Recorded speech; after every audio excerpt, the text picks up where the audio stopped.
السلام علیکم۔ کہانی کارنر میں خوش آمدید۔ پیارے ویورز، آج پھر آپ کے لیے کسی کی زندگی پر بیتی ایک سچی کہانی لے کر حاضر ہوئی ہوں۔ چلیں اپنی کہانی شروع کرتے ہیں۔ یہ سردیوں کی ایک شام تھی۔ برف کچھ اس انداز سے گر رہی تھی گویا فلک سے نور کی برسات ہو رہی ہو۔ ان دنوں عادل کی ڈیوٹی وہاں لگی ہوئی تھی۔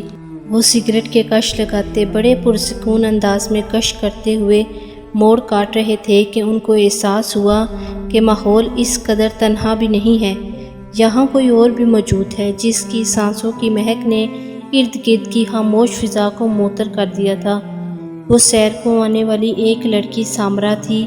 عادل کے ساتھ یہ بڑی دقت تھی کہ ڈیوٹی کا وقت ختم ہو جانے کے باوجود وہ اس وقت تک اپنے ٹھکانے پر لوٹ کر نہیں آتے تھے جب تک کہ سنسان سڑکوں پر ٹہلنے والا ایک بھی شخص موجود رہتا تھا۔ دوسرے لفظوں میں کہہ سکتے ہیں کہ ان کو آوارہ گردی کا جنون تھا۔ گھر والوں کے منع کرنے کے باوجود وہ ڈیوٹی کے بعد بھی گشت کرتے رہتے اور دیر سے گھر لوٹتے تھے۔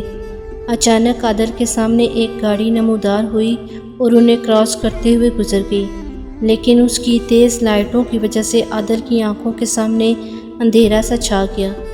بس اس قدر اندازہ ہوا کہ وہ گاڑی سامنے والے ریسٹ ہاؤس کی طرف گئی ہے۔ یہ ریسٹ ہاؤس کافی دنوں سے ویران پڑا تھا۔ اس کے بارے میں مشہور تھا کہ یہاں سے رات کو رونے کی آوازیں آتی ہیں۔ گاڑی کو ریسٹ ہاؤس کی جانب دیکھ کر عادل کے دل میں خیال آیا کہ ضرور یہاں کوئی ٹھہرا ہوا ہے۔ تجسس کے جذبے نے سر اٹھایا اور وہ اسی سمت چل دیا۔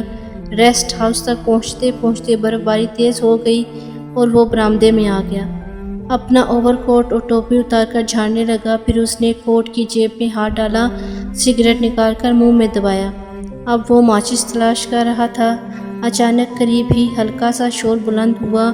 وہ اچانک اٹھا اور گرجدار آواز میں پوچھا، کون ہے؟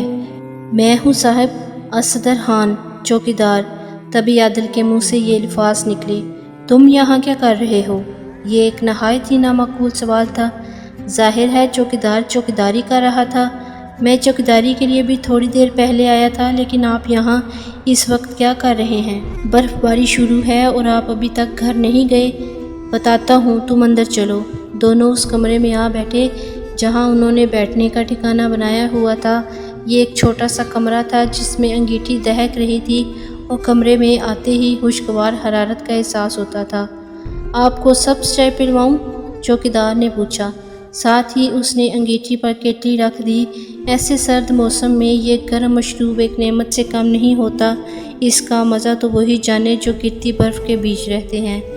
عادل کو کرسی پیش کرتے ہوئے چوکیدار نے پوچھا، آپ ٹھیکیدار طاہر صاحب کے بھائی ہیں نا؟ ہاں، تم نے ٹھیک پہچانا، میں نے اکثر آپ کو ڈیوٹی کرتے ہوئے دیکھا ہے۔ ایک بات پوچھوں صاحب، آپ اکثر اس ریسٹ ہاؤس کی جانب آ کر یہاں رکتے ہیں، اس کی کیا وجہ ہے؟ اس جگہ سے میری کچھ یادیں وابستہ ہیں۔ شاید تمہیں یاد ہو، آج سے چند سال پہلے اس ریسٹ ہاؤس میں ایک فیملی آ کر ٹھہری تھی۔ اس فیملی میں ایک شرارتی سی لڑکی بھی تھی، اس کا نام سامرا تھا۔ ان دنوں بھی ایسا ہی موسم تھا، موسم کی پہلی برف باری ہوئی تھی اور یہ لوگ برف باری دیکھنے آئے تھے۔ میں شام کو تقریباً 9-10 بجے گھر جا رہا تھا۔ میں نے دیکھا موڑ پر لڑکی برف باری سے پریشان ہے۔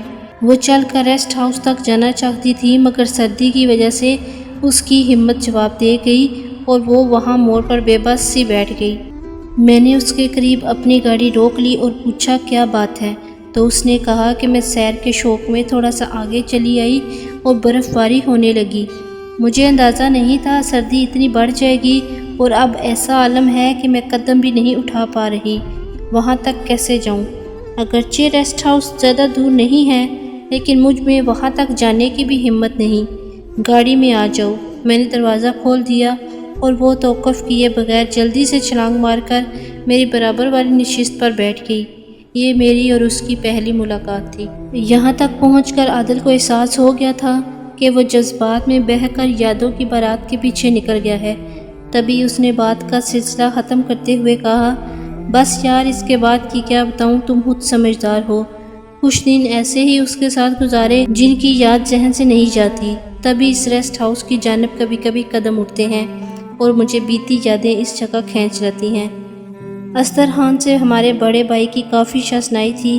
لہٰذا عادل بھائی کو بھی اسی سے انسیت محسوس ہوتی تھی، تبھی اکثر اس کے پاس سبز قہوہ پینے کی خاطر گپ شپ کر لیا کرتے تھے، لیکن بھائی کا اصل مقصد وہاں جانے کا کچھ اور تھا۔ شاید وہ فیملی کبھی دوبارہ اس ریسٹ ہاؤس میں آ کر ٹھہرے تو چوکیدار انہیں مطلع کر دے جس کی عادل کو تلاش تھی۔ وہ جاتے ہوئے اپنا پتہ بھی بتا کر نہیں گئی تھی، بھائی کو یادوں کے بھنور میں ڈھونڈنے کو اکیلا چھوڑ گئی تھی۔ جاتے ہوئے البتہ اس نے ایک رکا چھوڑا تھا جس میں تحریر تھا: مجھے امید ہے کہ تم برا نہ مناؤ گے، میرے چند دن جو تمہارے ساتھ گزرے ان کو میں کبھی نہیں بھلا سکتی۔ یہاں مجھے کمپنی دینے والا کوئی نہیں تھا، اس لیے میں نے تمہارا سہارا لیا، کیونکہ اکیلے پن سے انسان کو وحشت ہوتی ہے، اور مجھے تو اور بھی زیادہ کہ میں بڑے برے کمبے میں رہتی ہوں۔ بہرحال تمہارے ساتھ چند دن گزرا وقت بھی کبھی نہیں بھول سکتی، تم نے مجھے بور نہیں ہونے دیا، بہت شکریہ۔ زندگی میں ایک بار ضرور ادھر آؤں گی، میرا انتظار کرنا۔ 4 سال عادل نے سامرا کا انتظار کیا اور وہ نہیں آئی۔ تبھی بھائی نے سمجھ لیا کہ وہ نہیں آئے گی۔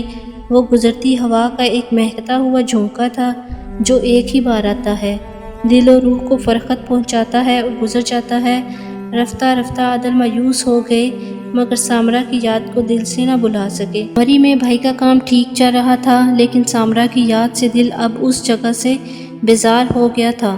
اس روز انہوں نے واپس جانے کی ٹھان لی اور نوکری چھوڑ کر کراچی چلے گئے۔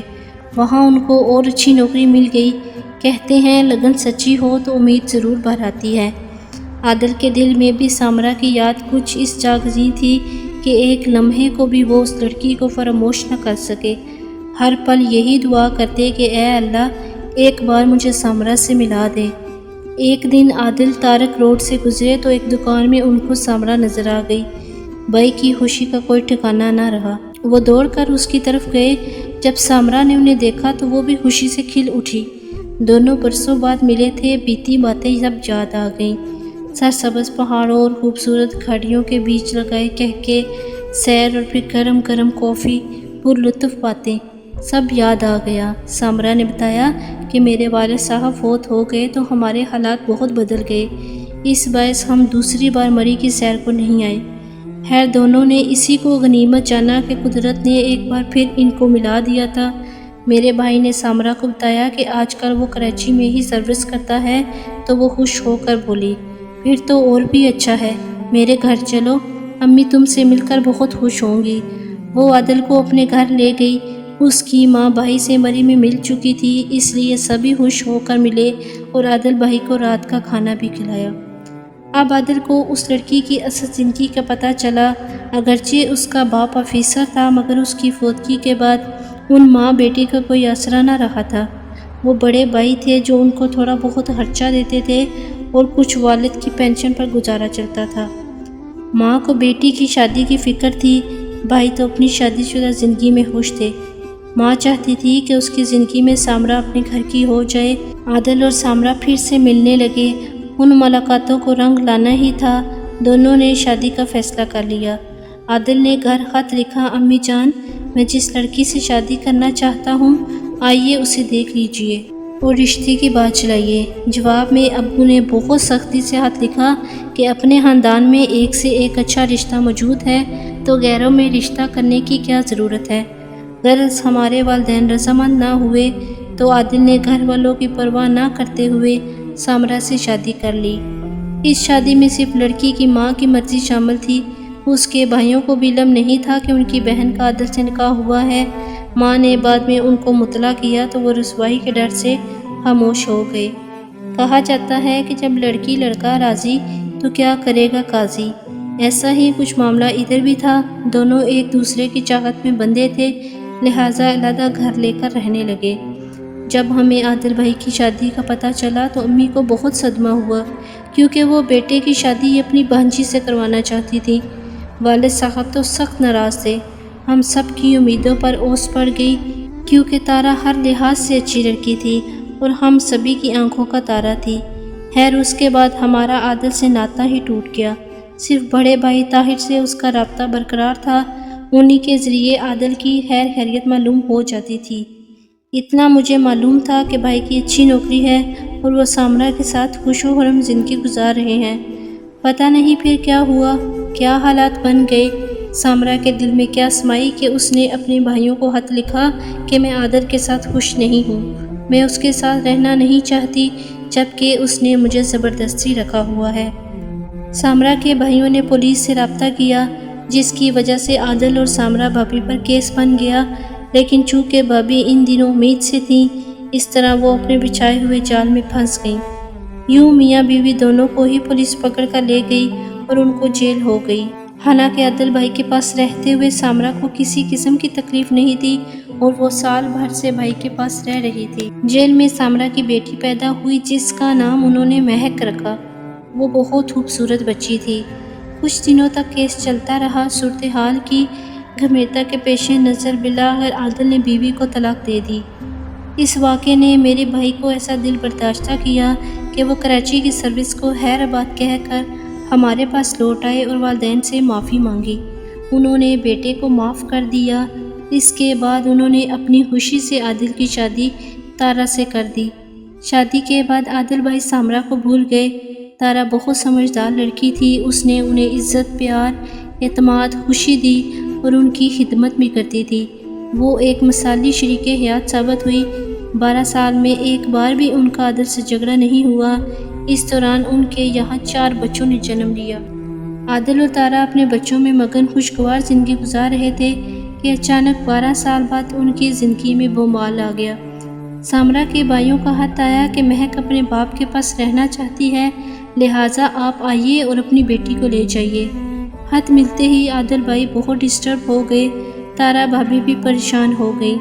بہرحال انہوں نے خود کو سنبھالا اور شوہر سے کہا، جاؤ اور جا کر اپنی بیٹی کو گھر لے آؤ، مجھے اس کے یہاں آنے پر کوئی اعتراض نہیں ہے۔ بیوی کی رضامندی ملتے ہی عادل کی جان میں جان آئی تو وہ بیٹی کو لینے کراچی چلے گئے۔ مہک گویا تیار بیٹھی تھی، فوراً باپ کے پاس آ گئی۔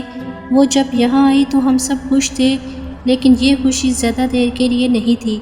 وہ صرف 1 ماہ ہمارے ساتھ رہی، پھر اس نے واپس جانے کی ضد شروع کر دی۔ آخر عادل بھائی نے فیصلہ کیا کہ مہک کو اس کے ننیال والوں کو واپس کر دینا چاہیے۔ جب بچی ہی یہاں خوش نہیں ہے تو اس کو یہاں رکھنے کا کیا فائدہ۔ ننیال جانے کے کچھ دنوں کے بعد مہک کا خط آیا کہ وہ خیریت سے پہنچ گئی ہے اور ہم لوگ اسے بہت یاد آتے ہیں۔ وہ اب ہم لوگوں کو خط لکھتی کہ مجھے آپ لوگوں کے پاس آنا ہے۔ میں امی کے لیے اداس ہو گئی تھی، اس لیے یہاں واپس آ گئی تھی، لیکن اب میں آپ لوگوں کے لیے اداس ہو گئی ہوں۔ بالآخر ایک بار پھر امی جان کو رحم آ گیا۔ انہوں نے عادل سے کہا، بیٹے جاؤ اور جا کر میری پوتی کو لے آؤ۔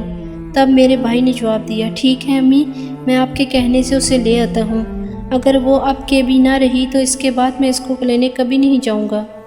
مہک ایک بار پھر ہمارے گھر آ گئی۔ وہ بہت خوش تھی، کہتی تھی کہ ممانی بہت تنگ رکھتی ہیں، امی تو مجھ سے کبھی کبھی ہی ملنے ماموں کے گھر آتی ہیں۔ میں اب وہاں نہیں رہوں گی کیونکہ نانی جان جو مجھ سے بہت پیار کرتی تھی فوت ہو گئی ہیں۔ میں اب ہمیشہ آپ کے ساتھ رہوں گی۔ اس بار وہ 2 ماہ بہت سکون اور بڑے آرام سے رہی۔ ہم نے بھی سوچا چلو اسے عقل آ گئی ہے اور اس نے ہم سے دل لگا لیا ہے۔ ہم کب چاہتے تھے کہ یہ ہمارے گھر سے جائے۔ وہ ہمارے بھائی کی بیٹی تھی، ہماری اپنی تھی، اور کس کا دل چاہتا ہے کہ اپنوں سے جدا رہے۔ دراصل وہ ایک نادان بچی تھی اور اس کے سب فیصلے جذباتی تھے۔ وہ جتنی جلدی آنے کی کرتی تھی اتنی ہی جلدی اسے واپس جانے کی پڑ جاتی تھی، جیسے 2 محبتوں کے بیچ تقسیم ہو گئی ہو۔ اب وہ 2 کشتیوں کی سوار تھی، کبھی باپ اور اس کے رشتہ داروں کی محبت کشش کرتی تو کبھی ماں کا پیار اسے اپنی جانب کھینچ لیتا۔ جب تک اس نے باپ کو نہیں دیکھا تھا والد کی شفقت سے ناشنا تھی، بے خبر تھی کہ ددیال والوں کی چاہت کیا ہوتی ہے، لیکن اب وہ جان چکی تھی کہ انسان رشتوں کے بغیر نامکمل رہتا ہے۔ تبھی وہ دادی، دادا، پھوپھیوں اور تایا چچا کی محبت کی بھی متلاشی تھی۔ اب وہ ہمارے درمیان رہ کر سکون محسوس کرتی تھی۔ 2 ماہ گزرے تھے کہ ایک دن اس کی ماں کا فون آ گیا۔ جانے کیا باتیں ہوئیں، فون رکھتے ہی مہک اداس ہو گئی، پریشان رہنے لگی اور پھر اس نے رٹ لگا دی کہ مجھے ماموں کے گھر جانا ہے، امی مجھے یاد کرتی ہیں، وہ دکھی ہیں، میں نے وہاں جانا ہے۔ یہ صورتحال بھائی کو قبول نہیں تھی۔ وہ بار بار اپنی سابقہ سسرال نہیں جانا چاہتے تھے، لیکن یہ سچ ہے اولاد کی محبت میں بڑی طاقت ہوتی ہے۔ وہ مہک کے لیے جانے پر مجبور تھے، مگر یہ بھی غلط تھا کہ میرے بھائی کو سامرا سے ابھی تک محبت اور وہ وہاں جانے سے وہ محبت ان کو تکلیف دیتی تھی۔ بہرحال بیٹی کی خاطر جانا پڑا کہ اولاد چیز ہی ایسی ہے۔ مہک کی ضد سے مجبور ہو کر جب اسے ماموں کے گھر چھوڑنے گئے تو وہاں سامرا بھی اپنے دوسرے خاوند اور بچوں کے ساتھ آئی ہوئی تھی۔ ان لوگوں سے جب بھائی کا سامنا ہوا تو عادل کے دل کو سخت ٹھیس پہنچی۔ ان کو گزرا زمانہ یاد آ گیا اور وہ بہت دل گرفتہ لوٹ کر گھر آ گئے۔ تبھی قسم کھا لی کہ وہ بیٹی کو فراموش کر دیں گے، لیکن اب لوٹ کر دوبارہ وہاں نہیں جائیں گے۔ اس کے بعد مہک نے کئی خط لکھے اور فون بھی کیے، لیکن عادل پھر وہاں نہیں گئے۔ بھائی نے تو اپنے بچوں میں دل لگا لیا اور سامرا بھی اپنے خاوند اور 3 بچوں کے ہمراہ خوش و رم زندگی گزار رہی ہے۔ دکھ تو مہک کو ملا، وہ رشتوں کے 2 حصوں میں بٹی تو اس کی زندگی تباہ ہو گئی۔ ایسے والدین کیا جانے کہ ان کی چھوٹی چھوٹی غلطیوں سے ان کے بچوں کو کس قدر نقصان پہنچتا ہے۔